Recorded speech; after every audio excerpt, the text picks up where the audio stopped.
Lectura del Santo Evangelio según San Lucas. Una vez, yendo Jesús camino de Jerusalén, pasaba entre Samaria y Galilea.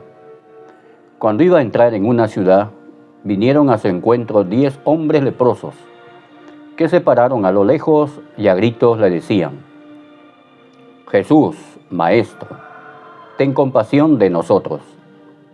Al verlos les dijo: Id a presentaros a los sacerdotes.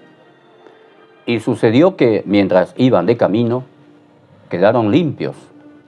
Uno de ellos, viendo que estaba curado, se volvió alabando a Dios a grandes gritos, y se postró a los pies de Jesús, rostro en tierra, dándole gracias. Este era un samaritano. Jesús tomó la palabra y dijo: ¿No han quedado limpios los 10? ¿Los otros 9 dónde están? ¿No ha habido quien volviera a dar gloria a Dios más que este extranjero? Y le dijo: Levántate, vete, tu fe te ha salvado. Palabra del Señor. Gloria a ti, Señor Jesús. Estimados hermanos, en este Santo Evangelio contemplamos primero a nuestro Señor Jesucristo, que siempre está pasando por nuestro lado, por nuestras calles. Se hace al encontradizo, como a los discípulos de Maús, o como a la mujer samaritana. Él empieza a hacerle el habla. Y por eso debemos estar atentos cuando el Señor pasa a nuestro lado. Está junto a nosotros, especialmente en los momentos más complicados de nuestra vida. En este Santo Evangelio contemplamos a 10 leprosos, a 10 personas que están enfermas. La lepra representa el pecado. Y al ver a Jesús, gritan de lejos pidiendo que el Señor los cure, los sane. Jesús, Maestro, ten compasión de nosotros. Pues, hermanos, el primer paso siempre será reconocer nuestra miseria, nuestra debilidad, nuestro pecado. Eso tiene que ser así. Si queremos salir del error del pecado, lo primero que tenemos que hacer es reconocer, aceptar que tenemos ese pecado. Y aquí hay que luchar contra un pecado muy grande, que es la soberbia, que nos enceguece, no nos hace reconocer que tenemos ese pecado, esa falta. Es más, hasta solemos decir: así soy yo, nadie me va a cambiar. Y más estamos viendo los pecados y las debilidades de los demás. Pues no olvidemos este crucial e importante paso que tenemos que hacer todos: reconocer nuestra miseria. Este es el pecado que yo caigo constantemente. Y después tenemos que tomar una decisión, así como el enfermo, que reconoce que está delicado de salud y toma una decisión. Va al hospital, va en busca del médico. Así también nosotros tenemos que tomar una decisión, y es acudir a quien nos puede sanar, a quien nos puede perdonar. ¿Y quién es? Nuestro Señor Jesucristo. Él es quien va a sanar nuestras heridas. Él es quien va a perdonar todos nuestros pecados una y otra vez. Y por eso tenemos que acudir a Él con confianza, con fe, con esperanza, ¿no?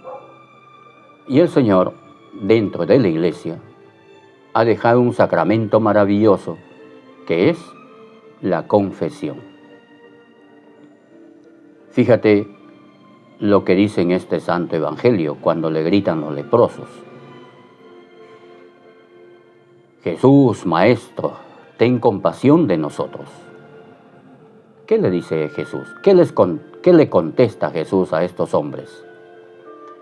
Está bien, ya están librados, ya están curados, ya están sanados, como si lo hacen en otras ocasiones.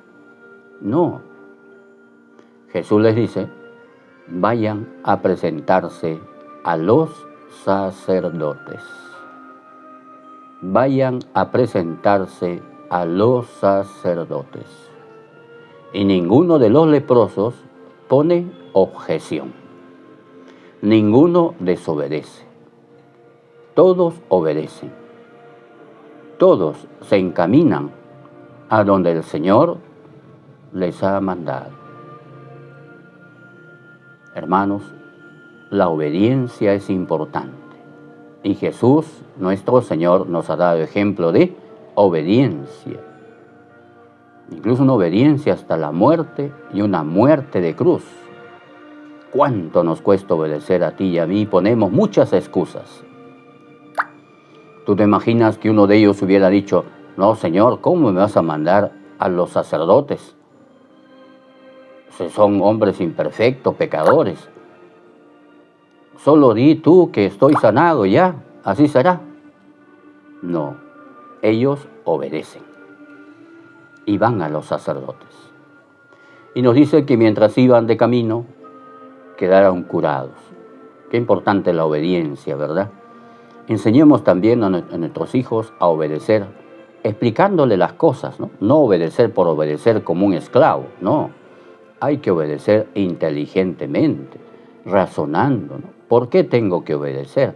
O sea, un papá o una mamá se tiene que sentar y explicarle a los hijos cuáles son las ventajas de la obediencia y cuáles son las desventajas cuando uno no obedece. Y mientras iban de camino, repito, quedaron curados. ¿Y qué hizo uno de ellos? Regresó. Regresó alabando a Dios a grandes gritos, emocionado. Y se postró a los pies de Jesús, rostro en tierra, dándole las gracias. Así también nos pasa, queridos hermanos, cuando vamos a la confesión. Hacemos una buena confesión, viviendo esos 5 requisitos, que es examen de conciencia, propósito de enmienda, dolor de los pecados, la confesión de boca y cumplir la penitencia, ¿no? Es como que nos hemos quitado un peso de encima, decimos, ¿no? Y luego, hermanos, ocurre algo. Muchas veces, cuando recibimos el favor de Dios, la ayuda de Dios, la bendición de Dios, nos olvidamos. Nos olvidamos. Nosotros los cristianos deberíamos estar eternamente agradecidos con Dios, pero no de boca para afuera. Y agradecidos con Dios por la vida, por la inteligencia, por la voluntad, por la libertad, por los sacramentos, por la iglesia, por los dones, por los talentos. Cantidad de bendiciones que el Señor nos ha dado. Y deberíamos estar eternamente agradecidos con Él. Por eso es que los domingos vamos a la Santa Misa a dar gracias a Dios. Vamos a la Santa Misa, salimos de casa y vamos al templo para en comunidad, en familia, dar gracias a Dios. Pero, hermanos, muchas veces tú y yo nos olvidamos o ponemos muchas excusas. No tengo tiempo, estoy ocupado, tengo que trabajar, tengo que hacer esto, tengo que hacer lo otro. Nos olvidamos, somos ingratos para con Dios. Que esto no se repita en nuestra vida, que luchemos, que peleemos fuerte, decidido, para estar en la misa, por lo menos los domingos, para dar gracias a Dios. Para dar gracias a Dios. Y los otros días, si no podemos ir a la misa, pues por lo menos hacer nuestras oraciones en casa, ¿no? Al levantarnos, antes de comer, antes de acostarnos, rezar el Santo Rosario, leer un momento la palabra de Dios, ¿verdad? Dedicar minutos para agradecer al Señor. ¿Cuánto tenemos que agradecerle a nuestro buen Dios? Pues, queridos hermanos, que este Santo Evangelio nos ayude a reflexionar, ¿no?, a renovar nuestra fe en Cristo Jesús, ¿verdad?, que nos anima a acercarnos a Él con confianza, porque Él es misericordioso, Él es compasivo, siempre está dispuesto a perdonarnos. No haya pecado, por más feo que sea, que el Señor no nos pueda perdonar, siempre en cuando estemos arrepentidos. Él perdona todos los pecados, como dice la Sagrada Escritura, aunque tus pecados sean púrpura, brillarán como nieve, ¿no? Entonces, hermanos, tengamos confianza en el Señor, que no ha venido para juzgarnos, sino para salvarnos. Que la Santísima Virgen María nos siga protegiendo con su manto sagrado y nuestro buen Dios bendiga tu familia, tu proyecto, tu salud y todo lo que tengas. Bendiciones.